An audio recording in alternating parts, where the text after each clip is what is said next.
Hey sis, welcome back to my channel. Here is an outfit formula.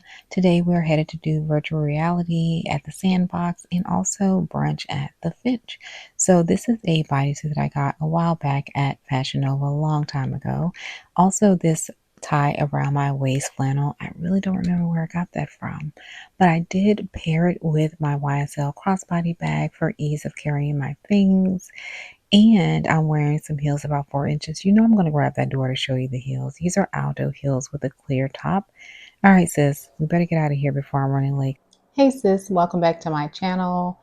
And we are talking about, well, you saw from the thumbnail, I'm pretty sure. But we're talking about 6 ways that I simplify my life. I don't know about you, but I feel like everything requires your time or more time. Like there's more time that you have to spend doing a job, trying to perfect it, do it better, more time with cooking, more time, just more time. So we're talking about simplifying our life because there's only so much time in a day. And let's not even say we got the same 24 hours. No, we don't. And what I mean by that is that someone can have more resources to do more in 24 hours than you do. But we can share ways to simplify our life. Before we get into this video, sis, make sure that you like, comment, and that you subscribe, hit that notification bell, comment to engage in the community of things that we're talking about, because so many times, I don't know about you, but I don't have conversations like this a lot with my friends, only because we don't see each other often. Life is so demanding. So being able to connect online, I love that. I love that for us that we can do that. So also, if you're not following me on Instagram or TikTok, Snobbish Lifestyle, go and follow me so you can see all the little cute outfits. I hope you like the one for today. It's kind of cute.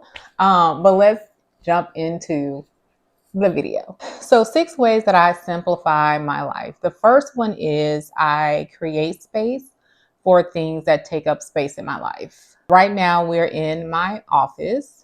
I do work a 9 to 5, and so we're in my office where sometimes I have to work from here, sometimes I work from the office. So I created a space so I can have like a dedicated space, peace and quiet to do what I need to do. I also do schoolwork here. I think I may have mentioned to you guys, I'm in my master's program. So I also do schoolwork here. So this is the space that I come and also do our chats, our videos. So yeah, I create this space because school, work, YouTube, my community, it takes up space in my life. So I want to create a space for it. I also have a home gym. I need to do better because y'all, all I have to do is go to the gym. Like, it's here. It is, I have everything that I need. I just need to do it. I just need to make sure every day that I'm doing it. I don't know, comment below. If you're like me, sometimes I think things are going to take more time than they do. So I shy away from doing it if I feel like it's going to take up all this time. But if I put a number to it, like this is only going to take 30 minutes, I think about it differently. So, but that's what I mean by creating the space. So for whatever you do in your life that take up space, maybe you like to do your makeup. Have a vanity area where you do your makeup and it's just your quiet time, your quiet area. It doesn't have to be a full on room like dedicated to that space. So that's how I simplify my life. I create a space in my home for things that actually take up space in my life. All right, so number 2 is that I try to automate everything that I can. And this is mainly though around bills. Child. You know how we wish we was adults when we were younger and wish we didn't have to have nap time and wish we, didn't have to, like, we could be a part of grown folks' conversations and wish we could do all the things. Take it back. Take it back. I don't want it. Adulting can be ghetto. Adulting is hard. So to make my life less hard, I try to automate all of our bills. Because here's the thing: what I realized, like in my 20s, I wasn't trying to hear that. I need to know where my money was going. I wanted to call and pay you. Um, they're gonna get their money anyway. If I want to be able to talk on the phone, give the folks their money. If I want to be able to connect to the internet, give the folks their money. If I want to have lights, give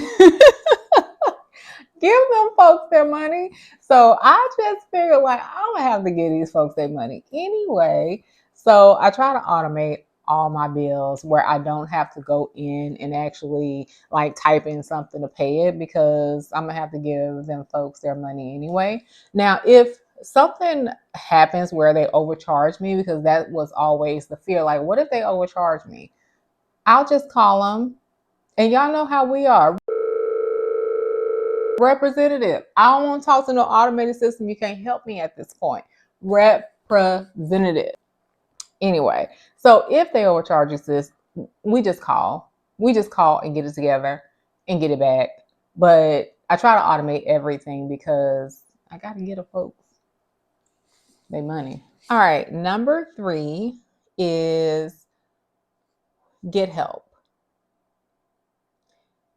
Culturally, as an African American woman, and when I say African American woman, I want to be clear because this is a safe space for all of us, all colors, all cultural backgrounds, all genders. Like, this is our community. When I say African American, that's who I am and who I really relate to, like culturally. And so just know when I'm talking about that, I'm talking about my culture, right? I'm not diminishing yours. Um, but we always saw like our aunts and our moms and our grandmas doing it all. They were cooking, they were cleaning, they were going to work, they were doing all these things. Sis, I'm tired. Hell, I don't know how else to say it.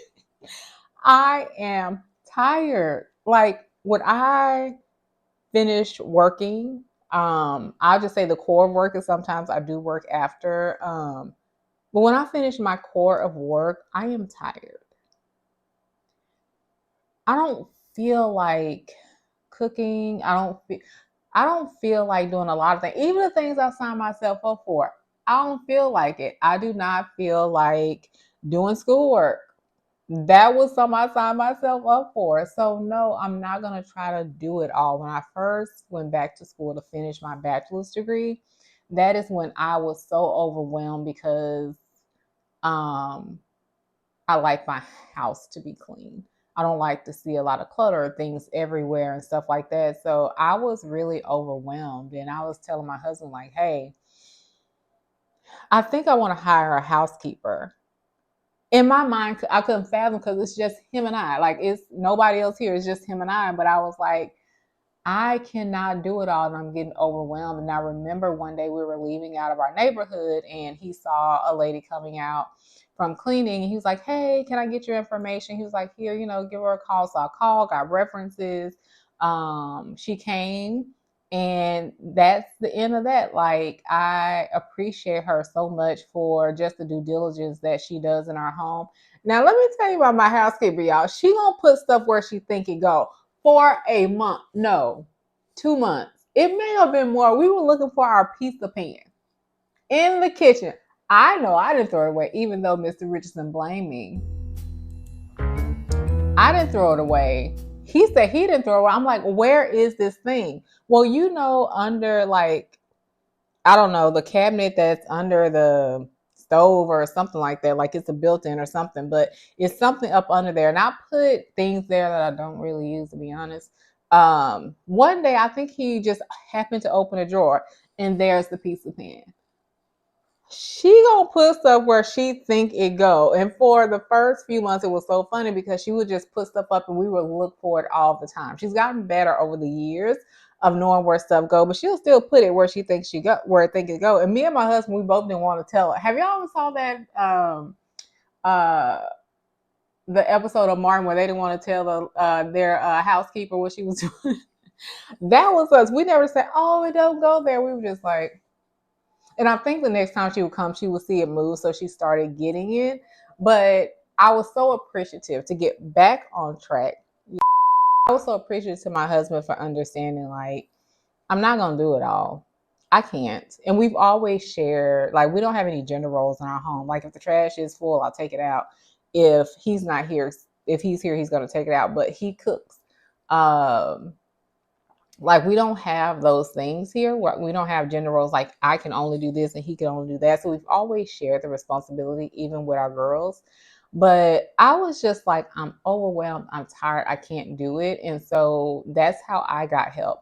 But sis, listen, if you need help with people doing your laundry, do it. Taking your clothes to the cleaner so you don't have to iron, do it. Whatever your resources allow to take some of that pressure off of yourself, I want you to think about doing it. Even if it's not something that has to be financial, something that you can get a friend to help you, a family member to help you. I want you to think about getting help. You don't have to be Superwoman, no matter what position you're in. You don't have to be Superman. You don't have to do it all. So get help if you can. So let's talk about that a little bit in the comments. Like, what is one thing, whether it's something you have to spend money on or not, that you can actually say, hey, I need help and this is how I got help. For me, the biggest thing was having a housekeeper. All right. So the next one is understand your style. That has helped me so much because sometimes we just shop. I used to just shop on things that looked pretty, things that are nice. And even though it was still my style, but sometimes, if I'm being honest, it was all over the place. And I remember hearing one of my favorite YouTubers, guys, Politics and Fashion, and she was talking about your style pillars and what does that look like for you. And for me, my style pillars are sophisticated, timeless, and effortless. Y'all just got bit by a mosquito. So let's rewind. So my style pillars are sophisticated, timeless, effortless, and sometimes it's very I don't know if playful is the right word. I have to think of a better word. Like today, what I have on this WCW because all day, every day. And then I have on this like flannel wraparound, but because I'm going out to do VR and hanging out for brunch, like this is a playful style for me. But usually I love neutrals. If you come to my home, it's neutral because I don't like a lot of color, guys. If I'm being honest, it's not because I see it. I don't like a lot of colors. I never have. And people are like, oh, you should put a pop. If I put a pop, that pop coming out probably 2 or 3 weeks later, I don't even want to waste my money. So that's the thing. But when I shop now, I'm intentional about my style pillars and what that means to me. So I get a lot of clothes that I can interchange and clothes that really fit me. You'll see a lot of that on the outfit formulas. I hope you guys have been liking those on my reels. If you don't see it, go back to my shorts because I'm showing you like the outfits that I wear even on the filming day. So I hope that you like it, but you'll notice a lot of those things are really like dim color. It's not going to be something wild and crazy unless I'm just really feeling risque, but that's not gonna ever really be in my wardrobe. So when I learned my style pillars and really started shopping accordingly to those, I have a lot more things in my wardrobe that I can interchange. So that is number 4, understanding your style so that you can shop intentionally and then it doesn't take you forever to really figure out what you want to wear. Number 5 is gonna seem very regular, and it probably is. Like, I use an agenda, I use a calendar on my phone for everything that I have going on. What was so cute, I know this is a wife moment. What was so cute about my husband, one of his clients told him about a calendar that he and his family share. And he came home one day, he's like, hey, I talked to such and such, and they told me about this calendar that their family shares. I think we ought to do that for us. And I was like, oh, that's cute. So now we have a calendar that we share. It's called Time Tree, I believe. And so we just put the things that we have going on, so we don't forget, right? Date nights, things that he may have going on separate from me, things that I have like my girls' day and things like that. And if I can be honest, as I get older, y'all, I don't remember everything. Like even at work on my calendar, I will put on things I need to follow up on, which I highly recommend as a hack. Whenever you say you're going to follow up with somebody at work, put it on your calendar at that time so that you can get a reminder to actually follow up or check your emails and see if they followed up with you. I just don't remember everything. I don't know. And I don't want to have to take anything to remember anything right now.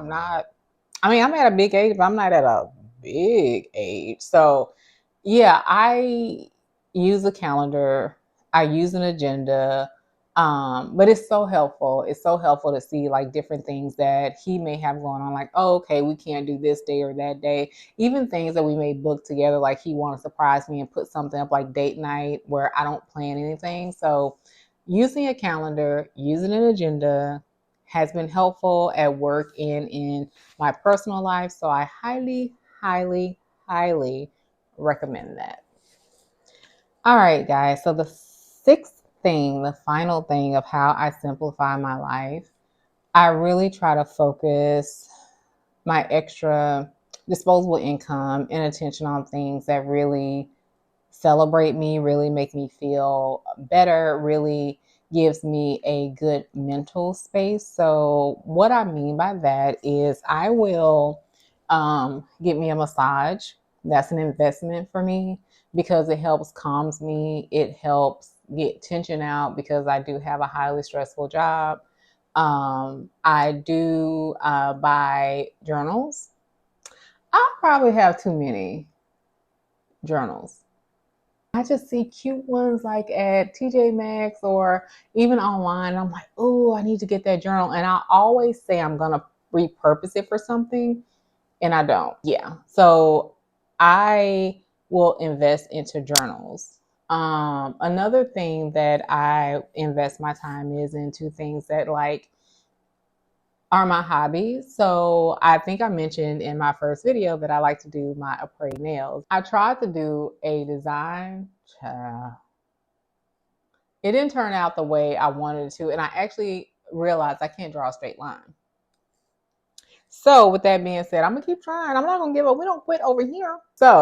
But those are things that I'm now investing into that I like to do. So being able to invest your disposable income in things that's going to bring you joy is another way to simplify your life, but it doesn't have to be this huge thing. At the same time, invest your money into things that are going to simplify things for you, but also just calm and regulate your nervous system. If you like to color, if you like to paint, if you like to listen to music, like those are things that are worth investing your money and time into to simplify your life. Because when you are a better you can be better for everybody around. I hope that you enjoyed the video, and I want to make sure you like, comment, subscribe. I want you to put down in the comments below, like, how do you simplify your life? Because again, this is a community. And so we share. So share like the things that you do to simplify your life. Maybe we can adopt some of those. But yeah, those are just a few things that I've learned, that it takes so much time and it releases so much pressure off of me that I'm able to really dedicate my time to the things that need it. So I hope you like this video, and I will see you in the next one.